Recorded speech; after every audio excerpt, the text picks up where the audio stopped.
Hello బంగారాలు, welcome to my channel. ఈరోజు mango rice అండి. కామెంట్ పెట్టింటే మ్యాంగో రైస్ చేసినాను ఈరోజు. దానికి కాంబినేషన్గా వంకాయ ఫ్రై చేసినాను. చాలా బాగుంది, టేస్ట్ బాగుందండి. ట్రై చేయండి, చాలా బాగుంటుంది. నూనె వంకాయ అయినా చేసుకోవచ్చు, దీంట్లోకి ఉల్లగడ్డ ఫ్రై కానీ చేసుకోవచ్చండి. మీరు ఏ కాంబినేషన్ ఇష్టమో అదే చేసుకోవచ్చు.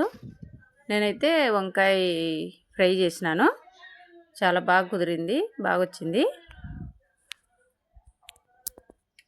టేస్ట్ చేసినానండి నేనైతే, చాలా బాగా వచ్చింది.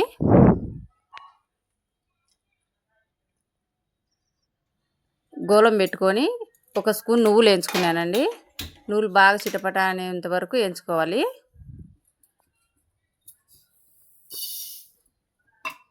ఒక స్పూన్ వేసుకున్నాను నేను.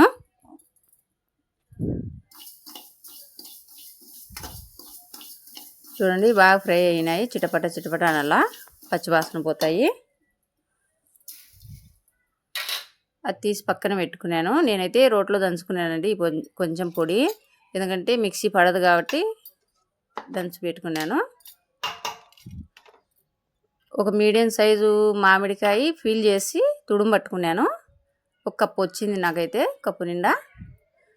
వేడివేడి అన్నంలో వేసి అట అన్నం అంతా దానిపైన వేసినానండి, ఎందుకంటే పచ్చివాసన పోతుందని. దాంట్లోనే నువ్వుల పొడి, ఒక తెల్లపప్పులు పొడి ఉంటుంది కదండి, మనం బొరుగుల్లో అందుకు వేసుకుంటాం తెల్లపప్పులు, అది 2 స్పూన్లు వేసినాను. బాగా కలుపుకోవాలండి వేడి అన్నంలో, అప్పుడే పచ్చివాసన పోతుంది. అన్నం కాలుతుంది, గెంటితోనే కలుపుకోండి. చల్లారినాక చేత్తో కలుపుకోండి. చేత్తో కలిపినంత టేస్ట్ గెంటితో కలిపితే రాదు. ఎట్టయినా చేయితో కలిపితేనే టేస్ట్ బాగా వస్తుంది.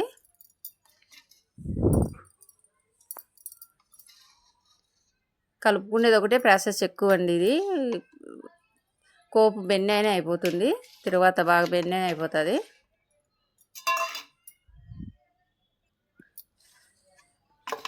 కాలుతుందండో, ఈ చేయి పెట్టద్దండి, పొడి పొడిగా వచ్చింది చూడండి.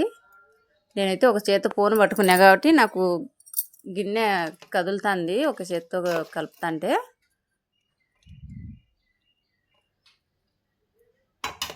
చూడండి, బాగా కలిసిపోయింది. ఇలా కలుపుకోవాలి, అంతా కలిసిపోయింది చూడండి. మళ్ళీ గోలం పెట్టుకొని నూనె వేసుకోవాలండి. నేనైతే ఒక పావు అన్నమే కాబట్టి కొంచెం వేసుకున్నాను నూనె, ఒక 3 స్పూన్ల పైన. దాంట్లో ఉద్దిపప్పు, ఆవాలు, జీలకర్ర వేసినాను. శనగపప్పు లేవండి నా దగ్గర, శనగబేడలు, అందుకు నేను వేయలేదు, మీరు వేసుకోవచ్చు. పొట్టిమిరపకాయలు వేసినాను, కరివేపాకు వేసినానండి. దీంట్లో శనగపప్పులు మర్చిపోయినానండి నేను, మళ్ళీ పేస్ట్ చేసినాను. దాంట్లో నా తెలివి తెల్లారినట్టే ఉంది, మర్చిపోయాను. 2 స్పూన్లు కారం వేసినాను. 3 సార్లు వేసినానండి అనుకోవద్దండి, నేను ఫోన్ పట్టుకున్నా కాబట్టి స్పూన్ నిండా రాలేదు, అందుకే నేను 3 సార్లు వేసినాను. 1 టేబుల్ స్పూను పసుపు వేసినాను. బాగా ఫ్రై అయిపోయింది, అది ఫ్రై చేసేసిన. శనగపప్పులు కానీ ఇప్పుడు వేసింటే బాగుండు, నేను మర్చిపోయినా కాబట్టి ఇది ఎగిపోయింది. మళ్ళీ అవి పచ్చివాసన వచ్చాయని వేయలేదు. ఫ్రై అంతా అన్నంలో వేసుకోవాలి. మళ్ళీ శనగపప్పులు 1 స్పూన్ నూనె వేసి బాగా ఫ్రై చేసినానండి. బ్రౌన్ కలర్లో వచ్చే వరకు వేపుకోవాలి, పచ్చివాసన పోయేంత వరకు.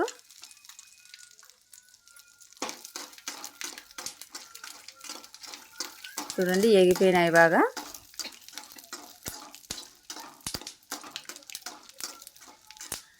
ఏదన్నా ఒకటి మర్చిపోతే అడాబడిగా ఉంటుందండి, మీకేమో కానీ నేనైతే అట్నే అడాబడిగా ఉంటుంది. అన్నంలో వేసుకొని బాగా కలుపుకోవాలండి. రెసిపీ నచ్చినట్టయితే లైక్ చేయండి, షేర్ చేయండి, సపోర్ట్ చేయండి. ఏదైనా రెసిపీ కావాలంటే కామెంట్ చేయండి. అందరూ ఛానల్ చూస్తున్నారు, సపోర్ట్ చేయడం లేదు, సపోర్ట్ చేయండి. కొత్తిమీర వేసుకొని పైన గార్నిష్ చేసినానండి. చాలా బాగుంది, పొడి పొడి ఉంది చూడండి. అన్నం కూడా చాలా బాగా వచ్చింది, ట్రై చేయండి.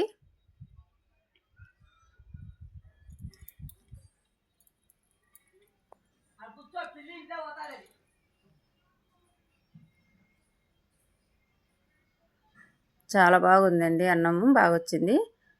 ట్రై చేయండి. బాయ్ అండి.